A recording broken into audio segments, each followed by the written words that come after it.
l'évangelisation ensemble. C'est rare, hein? Moi je le dis, j'assistais à un paquet de conférences. Of course, Kim. Merci d'avoir commencé avec du feu, Kim, c'est vraiment important. Donc c'est ça, donc des fois justement quand on sort de notre cercle habituel, parfois de gauche et ainsi de suite, on peut entendre des choses aussi qui me font réfléchir aussi. Fait que justement, il y a des gens qui ont peut-être des questions par rapport à ce que les gens viennent de mentionner. On va faire 3 groupes, donc on va prendre les gens, je sais que vous êtes des panélistes, mais vous pouvez participer. On va prendre les gens jusqu'avec vous trois, vous êtes ici dans un groupe, faites un cercle ensemble. On va tourner les chaises. On va tourner un cercle ici, les chaises et faites un cercle ensemble. Ici, on va faire un cercle avec les gens ici. Donc, rapprochez-vous là. Puis vous en arrière, faites un cercle tous ensemble. Donc, on va pouvoir se détourner aussi en même temps. Puis les gens en arrière, on va faire dans les cercles. C'est pas tout seul, on va donner tout le monde dans les cercles. Tout le monde. DJ va aller dans le cercle.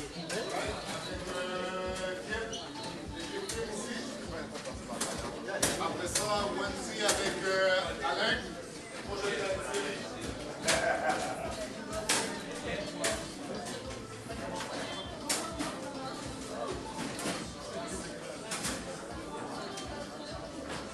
Moi, je vais faire pour booster à poser des questions.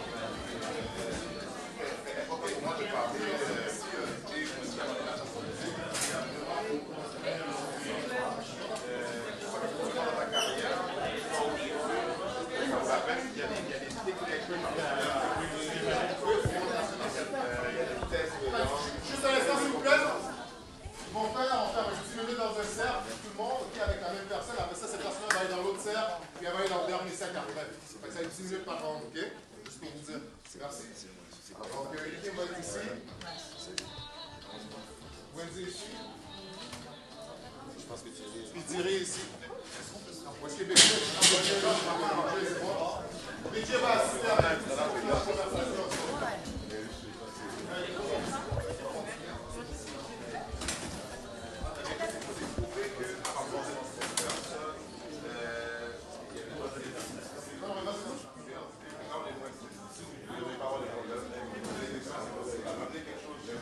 Hi guys.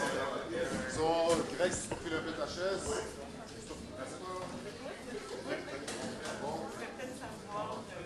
Thierry va répondre à quelques questions. Des fois, vous avez déjà décidé de projet. Moi, j'ai fait l'université en 2018. J'avais la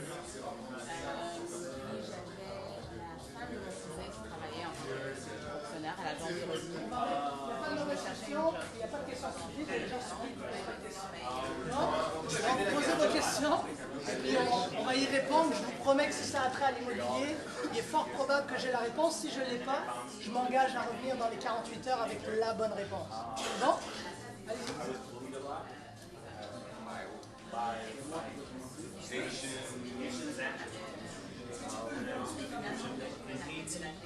I was bullied because I have big eyes. And because C'était suffisant pour ça. yeah, that was enough. In Jamaica, I was bullied because I was Asian. I moved back to Jamaica during the period of the coup d'etat, 91 to 94.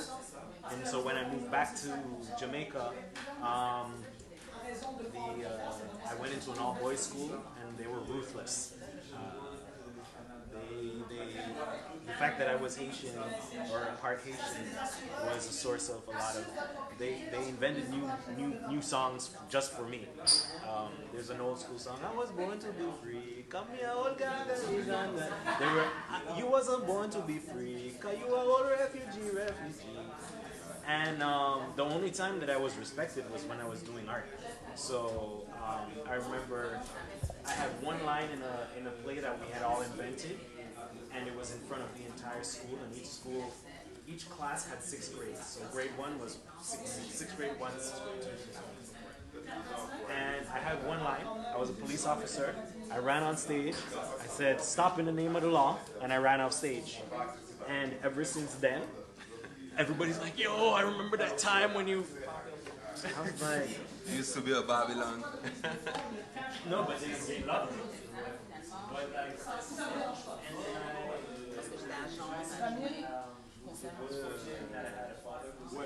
20 000, parfait.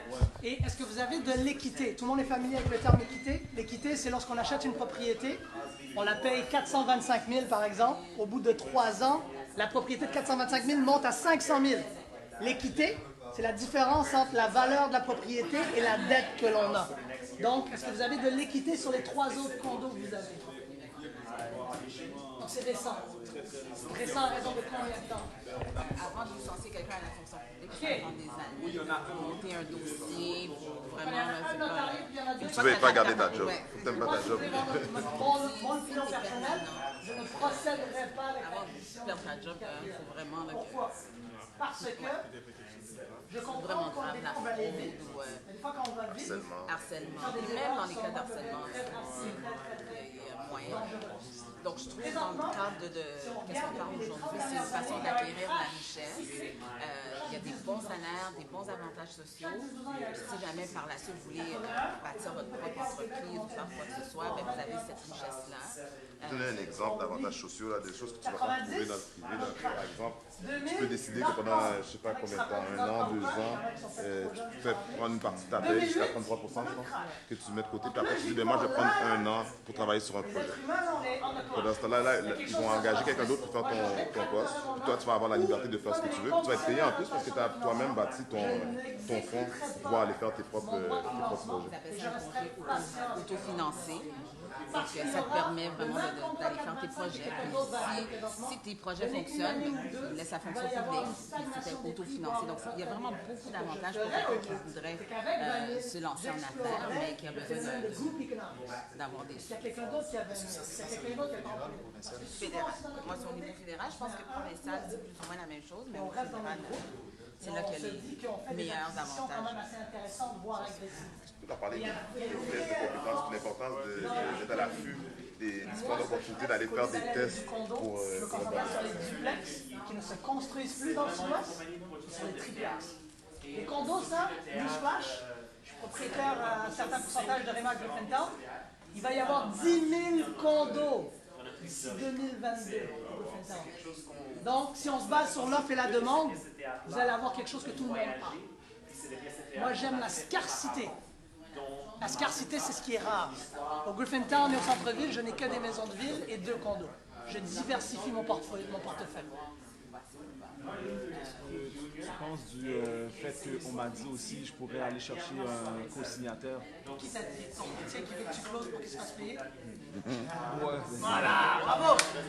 Bravo! Donc non. Moi, je vais te dire la vérité, non. Et je suis courtier, peut-être que ton courtier va me détester. Le courtier, il veut faire une cote, il veut faire de l'argent.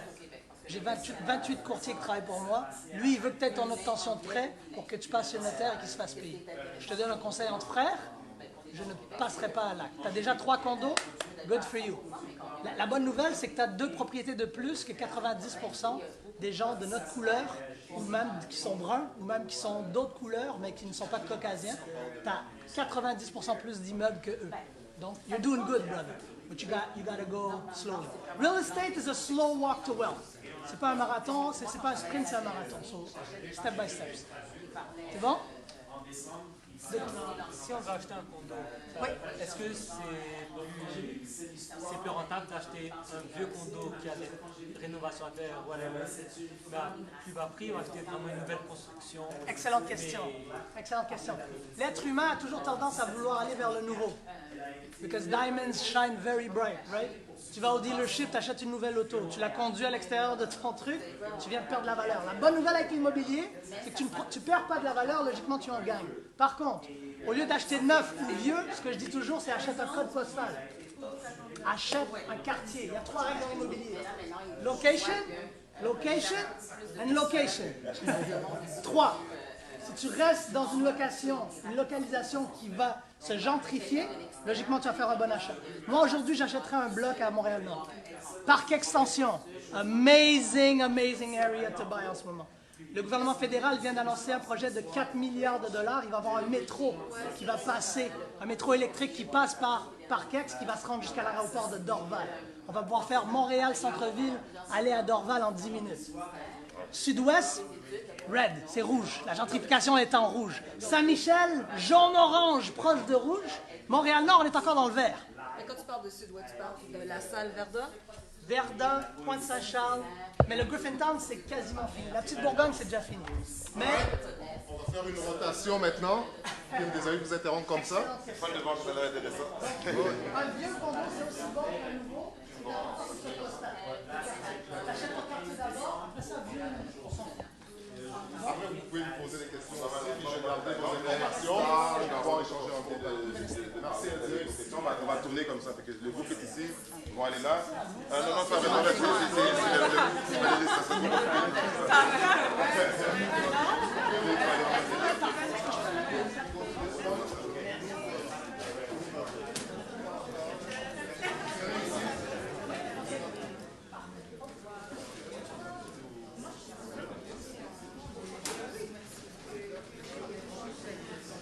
Right there, Kim.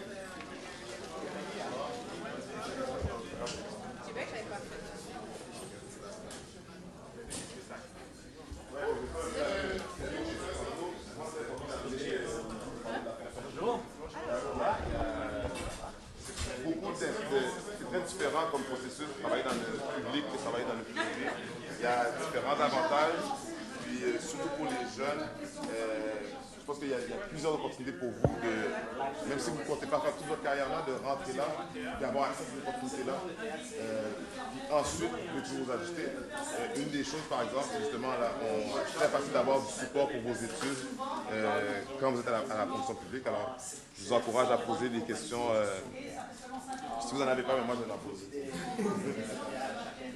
Cette année, on va Quelqu'un qui a déjà entendu parler du test de compétence. Poser des questions, on va y répondre. Il y a la possibilité de passer l'examen, par exemple, en anglais, en français, pour voir de quel niveau tu es. Vous seriez surpris, à travers différents stages que j'ai fait, vous seriez surpris de voir le nombre de personnes qui parlent juste français dans des bureaux, puis la valeur que tu as quand tu arrives et tu es bilingue. Fait que, par exemple, on peut commencer à parler de ça, les différentes opportunités de s'informer sur les tests de compétences, puis de vous présenter un samedi matin, de 9h à midi, juste pour faire un examen d'anglais, qui fait en sorte que quand tu appliques, ensuite, ils peuvent voir que toi, tu es déjà classé, alors tu viens avoir un avantage. On pourrait commencer à parler des tests de compétences. Les différents tests de compétences, ce qui est intéressant, c'est qu'il y a un outil en ligne où est-ce que vous pouvez aller et faire il y a un simulateur de test. Puis les questions qui posent, les questions d'entrée, là, c'est des questions de jugement. Donc, on met des situations à savoir, OK, mais c'est vraiment le raisonnement derrière votre réponse. C'est ça qu'on juge par rapport à dans ce genre de test-là. Par la suite, comme j'expliquais, si votre candidature est retenue, vous avez fait ces tests de compétences et tout, là, il y a des tests de langue. Donc, c'est important, les deux langues officielles, qui sont l'anglais et le français, de réussir ces postes-là. Au Québec, par contre, il existe des postes unilingues français qui sont rares, mais nous, on a l'avantage d'être une province bilingue. Donc, le fait qu'on parle anglais et français, ça ouvre beaucoup de portes. J'ai eu la question dans l'autre équipe qui demandait si on demande, si c'est un plus de parler d'autres langues. Dépendamment du poste qu'on occupe, oui. Disons, un poste à citoyenneté et immigration, ils cherchent des gens qui parlent différentes langues. Moi, quand j'ai travaillé à la GRC, ils demandaient des gens qui parlaient le Sri Lankais. Au bureau de statut de réfugié, ils demandent beaucoup de personnes qui parlent le créole avec la venue des migrants et tout. Donc ça, c'est vraiment ça peut être un plus pour vous aussi. Je peux vous parler rapidement de mon cheminement. Moi, j'ai fini l'université en 2004. Je faisais rien chez moi, j'étais bien chez mes parents, je faisais rien. Oui, en relations industrielles. J'ai un bac en relations industrielles de l'Université de Montréal. Puis j'ai la femme de mon cousin qui travaillait à la fonction publique. Elle m'a dit, il y a un cours, ils ont des processus collectifs. Elle m'a dit d'appliquer, donc j'ai fait le processus, comme je vous ai expliqué. J'ai commencé à la GRC en tant que commis de bureau, je faisais des photocopies, des choses comme ça. Ensuite, j'ai eu un poste, ça c'était un poste déterminé, donc un contrat de 6 mois que j'avais. Puis, quand tu es fonctionnaire, que ce soit déterminé ou permanent, tu as accès à toutes sortes d'emplois. Donc moi, j'ai postulé sur un poste permanent, puis je l'ai eu à Justice Canada. Donc là, j'ai fait mon cheminement en tant qu'agente en ressources humaines, conseillère en ressources humaines, puis là, maintenant, je suis conseillère en relations de travail. Relations de travail, c'est tout ce qui est le le fun. Donc, tout ce qui est mesures disciplinaires, griefs, santé, sécurité. C'est vraiment très, très diversifié, mais très intéressant aussi. Oui? Est-ce que c'est encore vrai qu'on a un circuit d'emploi à vie quand on... À la fonction publique fédérale. Oui. Avant d'être licencié au gouvernement fédéral, là, il y a tout un processus. Puis même si tu fais du harcèlement, de la fraude, il y a vraiment tout un processus. Ils montent un dossier contre toi avant d'être licencié. Qu'est-ce que je trouve intéressant dans le cadre de qu'est-ce qu'on parle aujourd'hui, c'est un moyen d'avoir de la richesse rapidement, puis que vous êtes capable de faire vos propres projets par la suite. Il y a... Pour les banques aussi, c'est sérieux. Là. Tu travailles au dépanneur ou tu travailles à la fonction publique, il y a une grande différence de comment tu es considéré. Je veux savoir, c'est comment... On parle de profit pur et simple. Moi, j'achète, je m'en fous de quelle couleur. Le racisme c'est de l'argent, c'est tout le monde qui fait des condos alentour. Honnêtement, je ne peux pas dire que j'ai vécu de racisme flagrant à la fonction publique. Ça dépend des ministères où est-ce que tu vas. Bon, on est entre nous, donc je peux le dire. Moi, j'ai travaillé au service correctionnel. C'est différent. Au service correctionnel, les gens, là, c'est vraiment des gens qui viennent de régions. Donc, avant des commentaires, puis c'est des commentaires que je trouvais innocents. Pas des commentaires méchants, là, mais, tu sais, des niaiseries, là, comme, t'es bien cool comme noir. Tu sais, des niaiseries comme ça, là. Mais rien, je peux pas dire que ma couleur m'a empêché d'avancer à la fonction publique. Au contraire, maintenant, l'accès sur, vraiment, comme j'expliquais, là, les groupes de minorités visibles, les femmes, les autochtones, il y a des concours, justement, que des fois, il y a des problèmes parce que les gens se plaignent ou est-ce que c'est axé vraiment, ils veulent des femmes noires. That's it. Donc, c'est seulement des femmes noires qui peuvent appliquer. Là. Ils en font, ils essaient d'en faire une fois de temps en temps pour combler le besoin de représentativité. Donc, je trouve qu'il y a vraiment un beau travail qu'il fait. Puis, je peux pas dire que le racisme... Tu sais, il y a un racisme systémique là, dans la société qu'on le sent. Tu sais, quelqu'un va te regarder bizarre. Tu sais, moi, je rentre quelque part... Déjà, mon nom, je m'appelle Wendy, mon nom de famille, c'est Marton. Quand ils me voient, ils pensent une italienne, Wendy Martone. So they see me, ils sont comme, c'est qui elle, là? Puis c'est qui elle qui va venir me donner des... Tu sais, c'est quelque chose que tu ressens. Mais, comme je dis, ça ne m'a jamais empêché d'avancer dans la fonction publique. Oui?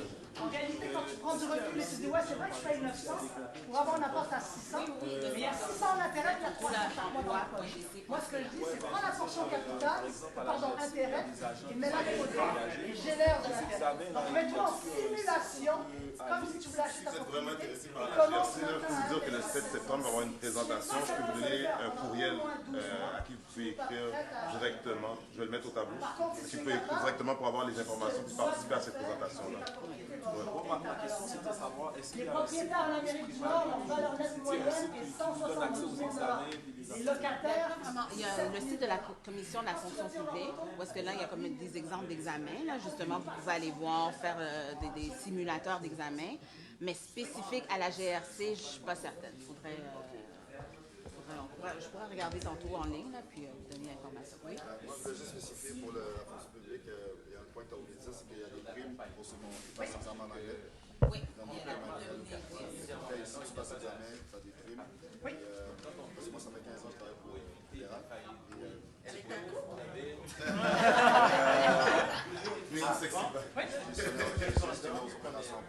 nous, tu ne peux pas avoir accès, tu rassembles jusqu'à 15-20 000 $, tu ne peux pas avoir accès à la somme de ta mise de fonds sans passer des cours de littératie financière. C'est une chose d'acheter un immeuble, mais il faut le garder. Si on parle de créer de la richesse sur plusieurs années, il faut que tu gardes ton immeuble quand tu l'as acheté. Donc oui, effectivement, il y a de l'accompagnement pré-acquisition et pendant l'acquisition sur 2 à 3 ans, dépendamment des biens. Si on parle de budget, on parle de comment construire son immeuble, construire son quartier, garder la valeur. Moi, c'est ça que j'ai fait. Chaque fois qu'il y a des députés, je passais les examens.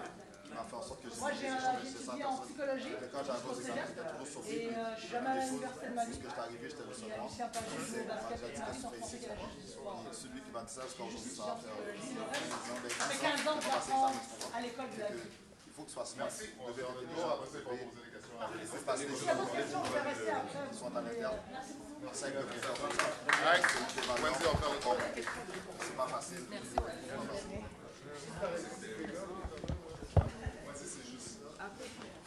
Et la coupe, ça ça ne change rien parce qu'il y a plein de monde qui ont plein de tatous. Ça, avant, peut-être, mais quand je suis rentré il y a 15 ans, mais on a des tatous canadiens. Ça, c'est super bien des filles avec des doigts dans le nez. Oui, il y a un compliment de mythe, c'est pas vrai. La route n'est pas là. Aujourd'hui, il n'y a pas de question. Vous allez dans ce qui ne pose pas de questions.